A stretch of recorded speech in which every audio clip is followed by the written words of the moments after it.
Welcome back. Today we are diving into one of the most fundamental tree algorithms, level order traversal. This is an essential concept for solving many coding interview problems involving binary trees. So, what exactly is level order traversal? Simply put, it is a way of visiting every node in a tree layer by layer. Instead of going deep into one branch like depth-first search, we explore all the nodes at the current depth before moving down to the next level. In graph theory, this is identical to the breadth-first search algorithm, or BFS. Let's visualize this with a tree. We start at the top, which is level 0. After visiting node A, we move to level 1 and visit B and C from left to right. Finally, we move to level 2 and visit D, E, and F. The order is strictly top to bottom and left to right within each level. To implement this efficiently, we need a specific data structure. The queue. A queue works on the first in, first out principle, often abbreviated as FIFO. This is crucial because it helps us maintain the correct order. As we discover new nodes, we add them to the back of the line, ensuring we process earlier levels before later ones. Let's break down the algorithm. Step 1 is the initialization. First, we handle the edge case. If the tree is empty, we just return. Otherwise, we create our queue and add the root node to it. This gets the ball rolling. Step 2 is a loop that runs as long as the queue is not empty. Inside this loop, we do 3 things. First, we remove the node at the front of the queue. Second, we process that node, for example, by printing its value.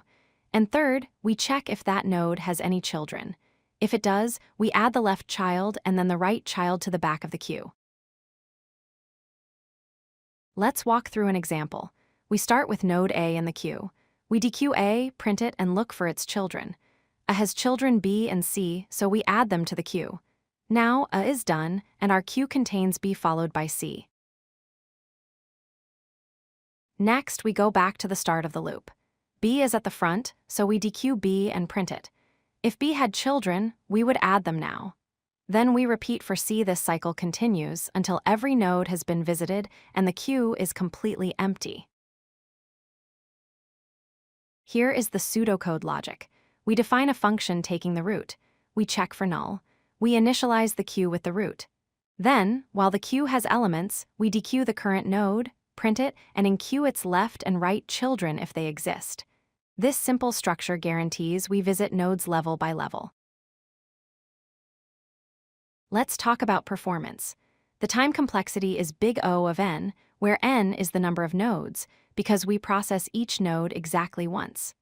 The space complexity is big O of w, where w is the maximum width of the tree. In the worst case, our queue might need to hold roughly half the nodes in the tree at the widest level. To wrap up, remember that level order traversal is synonymous with breadth-first search. It relies on a queue data structure to manage the order of visitation. It is linear in time complexity, making it highly efficient, and it is the go-to algorithm for finding the shortest path in unweighted graphs or trees. I hope this explanation helped you understand level order traversal. Try implementing it in your favorite programming language to solidify the concept. Thanks for watching, and don't forget to subscribe for more coding tutorials. If you like this video, hit that like button and don't forget to subscribe.